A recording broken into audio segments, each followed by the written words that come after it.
वालेकुम viewers, hopefully आप सेहत और ईमान की बेहतरीन हालत में होंगे। आज जो टॉपिक मैं आपके लिए लेकर आई हूँ ना, बड़ा ही डिफरेंट सा और बहुत ही इम्पोर्टेंट सा टॉपिक है, जो कि है लर्निंग डिसेबिलिटीज़। वो आपने थंबनेल पे देख ही लिया होगा। तो मैं आपका टाइम वेस्ट नहीं करूँगी और लेट्स स्टार्ट द टॉपिक। जी, जो फर्स्ट टर्म मैं लर्निंग डिसेबिलिटीज़ की आप लोगों के साथ डिस्कस करने जा रही हूँ वो है attention deficit hyper active disorder. Attention deficit जो है इट मीन्स कि स्टूडेंट्स जो हैं, जब आप लर्निंग का प्रोसेस, टीचिंग लर्निंग का प्रोसेस जो है वो कर रहे हैं और स्टूडेंट जो है वो लर्निंग की तरफ हैं, तो वो अटेंशन ठीक से पे नहीं कर सकते। या तो वो बोर्डम फील कर रहे होते हैं या फिर कोई एक्सट्रेनियस वेरिएबल ऐसी होती है जो उनकी अटेंशन को जो है उसका फुल फोकस लर्निंग की तरफ नहीं रहने देती। फॉर एग्जांपल, आप जो है अपनी क्लास में एक लेसन ले रहे हैं और किसी और क्लास का वही लेसन जो है वो पीरियड जो है गेम्स का है और वो ग्राउंड में सामने गेम्स कर रहे हैं, तो ज़ाहिर सी बात है ये एक एक्सट्रेनियस वेरिएबल हो जाएगी और आपके स्टूडेंट्स जो हैं उनकी अटेंशन डेफिसिट हो जाएगी। तो ये वो डिफ़िकल्टी है जो कि या बोर्डम की वजह से या किसी एक्सट्रेनियस वेरिएबल की वजह से स्टूडेंट्स को लर्निंग की तरफ मूव नहीं करने देती। होपफुली आपको समझ में आ गया होगा। उसके बाद आ जाते हैं हाइपर एक्टिव की तरफ। हाइपर एक्टिव का मतलब ये होता है कि स्टूडेंट जो है वो बहुत ज़्यादा एक्टिव हो जाता है। वो इतना ज़्यादा एक्टिव होता है कि अपनी उसी एक्टिवनेस की वजह से वो लर्निंग का प्रोसेस जो है उसमें ठीक से पार्टिसिपेट नहीं कर पाता। फॉर एग्जांपल, वो लेग स्विंगिंग करेगा, वो बार बार अपनी चेयर को छोड़ देगा और खड़ा हो जाएगा आंसर करने के लिए और क्लास में डिस्टर्बेंस क्रिएट कर देगा, या वो बार बार नेल बाइटिंग करेगा, या वो किसी और स्टूडेंट को तंग कर रहा होगा ज़्यादा अपनी एक्टिवनेस की वजह से।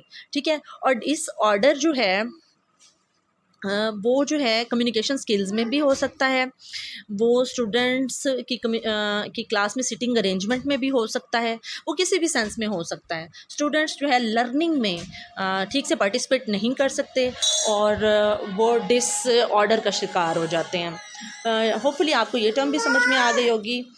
ठीक हो गया। उसके बाद आ जाते हैं ऑटिज़म स्पेक्ट्रम डिसऑर्डर की तरफ। ये जो ऑटिज़म स्पेक्ट्रम डिसऑर्डर है ये कम्युनिकेशन स्किल है, कम्युनिकेशन स्किल्स का प्रॉब्लम है। फॉर एग्जांपल, जो स्टूडेंट्स होते हैं, ये जो लर्नर्स होते हैं, या कोई आम इंडिविजुअल भी, एक जनरल इंडिविजुअल भी कम्युनिकेशन का प्रॉब्लम फेस कर सकता है, ऑटिज़म स्पेक्ट्रम डिसऑर्डर जिसको कहते हैं।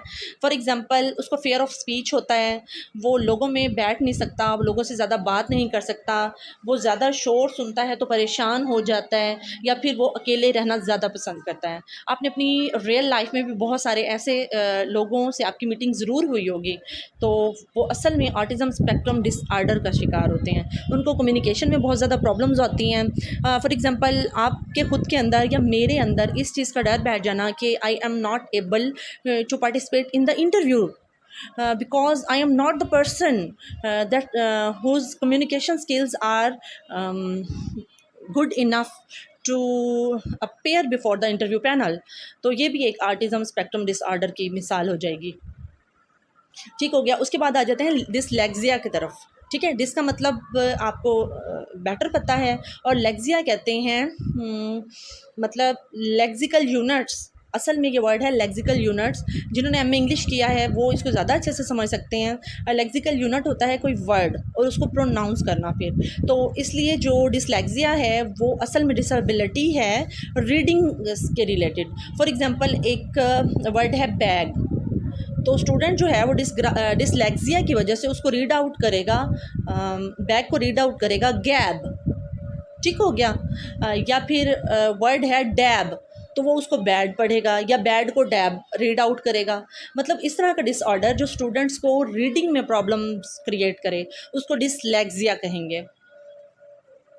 अब आ जाते हैं डिस्ग्राफिया की तरफ। डिस्ग्राफिया जो है वो असल में हमारे थॉट्स की डिफ़िकल्टी है।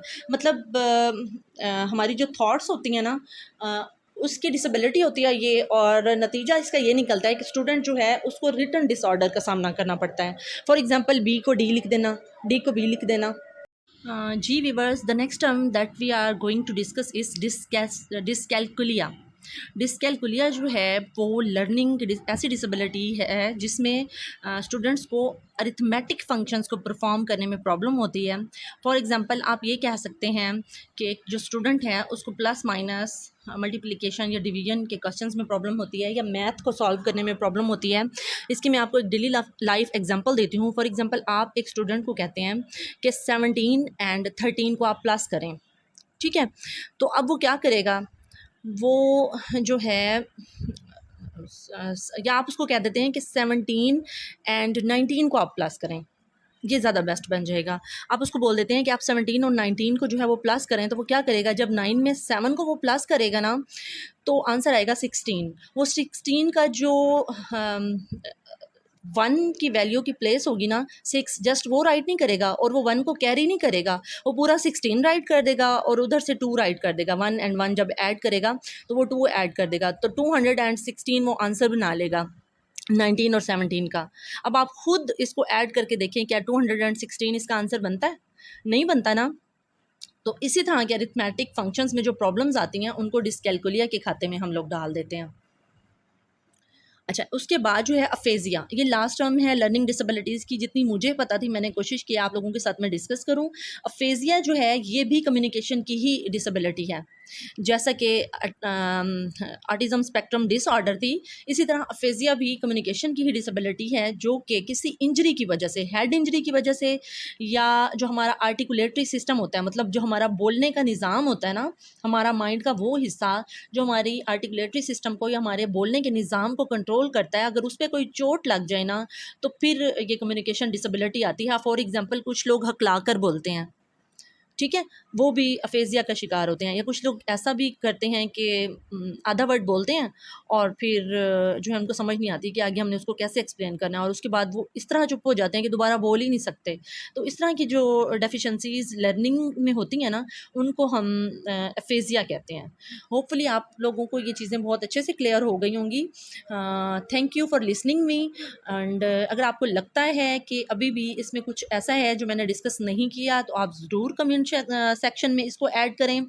और अगर इसी के हवाले से एजुकेशन के सब्जेक्ट से के हवाले से या गिवन टॉपिक के हवाले से कुछ क्वेश्चंस आपके अभी भी रह गए हैं, या आपको ऐसा लगता है कि ये ठीक तरह से एक्सप्लेन नहीं हो सकता, तो आप मुझसे कमेंट सेक्शन में क्वेश्चन कर लें। तो इंशाल्लाह मैं ज़रूर कोशिश करूँगी कि मैं आप लोगों को सेटिस्फाई करूँ।